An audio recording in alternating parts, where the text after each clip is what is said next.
হন এই খেত তুই আইবি না আর এই খেত আমি কিনা লইছি বুঝছস অন যা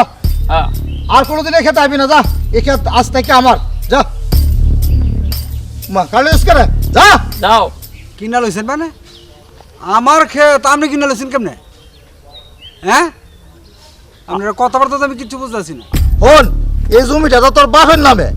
এ কারণে ওই তোর বইন বাগনা এই সম্পত্তির উপরে এই জমির মাঝে ওয়ারিশ পানা আছে বুঝছস বইন ব্যাংকটাতে কিনা লইছেন মানে আরে আমার বাপে তো বইন ব্যাংনারে উত্তর কান্দাতে জমি দিয়ে দিছে এর নাও তোর বইন বাগনা ওয়ারিশ পানা আছে বুঝছস তোর বইন বাগনা থেকে এই জমি আমি লেখা লইছি বুঝছস নে দেখ ভালো করে দেখ আর তুই কি দেখবি তুই তো ভরি ভালো করে জানোস না এটা আমি মানি না আরে দোস্ত তোর মা না ওর মা না আমরা কোনো আয়োজন না যা জমি থেকে যান যা তোমরা জোর আছে বুঝলা তোমরা যা খুশি তা করবা আমার বইন বাইকনারে ওয়ারিশ বানায়া আমার বাপ দাদা সম্পত্তি লিয়ে যাবে গা এত বড় জুলুম খোদা কোনোদিন সহ্য করবো না কোনোদিন সহ্য করবো না এত ফেসা হইস না তো অন যা হন আর কোনোদিন যদি এই জমিতে পা দেস তাইলে কিন্তু পাওখান বাইঙ্গা হাতে ধরাই দেবো বুঝছস যা যা তোমরা আমার এত বড় গতিটা করো না তোমরা যে আমার জমিটা নিয়ে যাও আমি আমার বউ বাচ্চারে কি খাওয়াবো এই কথা কম যা কইতেছি যা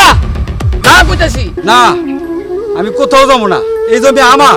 দেশে কি আইন নাই মেম্বার চেয়ারম্যান নাই আমি তাদের কাছে বিচার দিব কিরে কি ক হ্যাঁ কথা কম আরে, মেম্বারের কথা কইতাছে হ্যাঁ মেম্বারের কথা কইতেছে আচ্ছা হ্যাঁ মেম্বার হ্যাঁ আরে আরে তো মেম্বার দে হ্যাঁ ডাক দে এই তোর বাপের দেয়া যাইতেছে এই করিম হ্যাঁ। ব্যবসা ডাক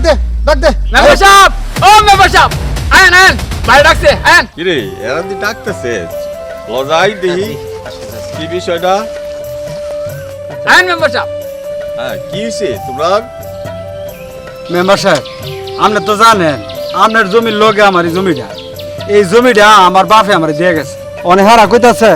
এই জমিটা আমার বোন বাড়ির কাছে ওয়ারিস্টের কাছ থেকে কিনা লইছে এবার আপনি কোন মেম্বার সাহেব এটা কি অন্যায় না আপনি একটা বিট করে দিন আহা ঘাবড়াইও না ব্যাপারটা বুঝতে দাও কদম ঘটনাটা কি হয়েছে ঘটনাটা তেমন কিছু না মেম্বার সাহেব ফারুকের বোন বাইকনা থেকে এই জমির হিসা মতো আমি ওয়ারিশ কিনা লইছি দেখেন এই তার দলিলপত্র আমি দেখেন সব ঠিক আছে কিনা দেখেন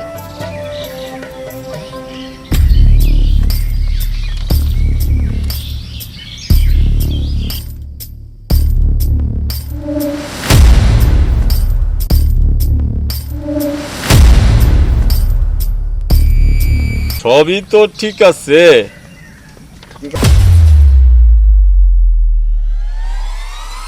সূত্র যা দেখলাম তা ঠিকই আছে তোমার বোন বাগনি যখন লেখা দিছে তখন আর কি করা নাও, কথা বলো।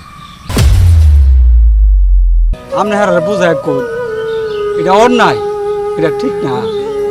কোনো ফারাক নেই আমি জনপ্রতিনিধি আমি আইনের মানুষ আমি আইনের বাইরে কেমনে কথা কই কৌতো আচ্ছা কদম মিয়া আমি একটা কথা কইলে রাখবানি আমরা হলো সম্মানী মানুষ হ্যাঁ আপনার কথা কি আমি ফলাইতে পারি কি কও হ্যাঁ কোন কি কইবেন এক কাজ করো ফারুক মিয়া তো এই জমিতে একটা হিস্সা আছে এটা থাক সে ক্ষতিগ্রস্ত হইছে তারে তোমরা কিছু নগদ টাকা পয়সা দিলে সে একটা কিছু কইরা খাইবো আপনি হইল সম্মানী মানুষ আপনার কথা রুসবে আর কোনো কথা নাই আপনি যখন কইছেন তখন এই ফারুক মেয়ারে আমরা কিছু টাকা পয়সা অবশ্যই দিব না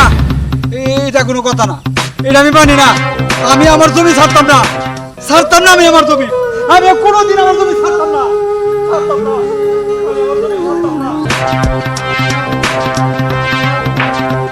কদম মিয়া এদিকে আইও।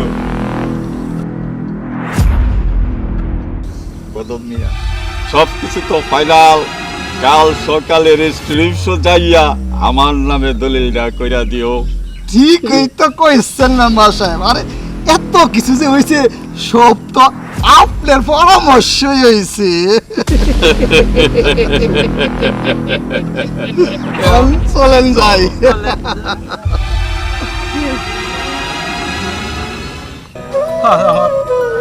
আজ আমার শক্তি নাই দেখা পুরা চক্রান্ত করে আমার জমিটা আমার কাছ থেকে নিয়ে গেছে। আমি কি করব? আমরা মতন গরিব মানুষ কই বিচার দিব, কার কাছে যাব? এই দুনিয়ার মধ্যে গরিবের কোনো বিচার নাই, তাই আমরা গরিব মানুষ তোমার কাছে বিচার দিচ্ছি। আল্লাহ, হে আল্লাহ, যারা চক্রান্ত করে আমার জমিটা আমার কাছ থেকে নিছে গা, এই জুলুমবাজের হাত থেকে আমাদের রক্ষা করো, আমাদের রক্ষা করো।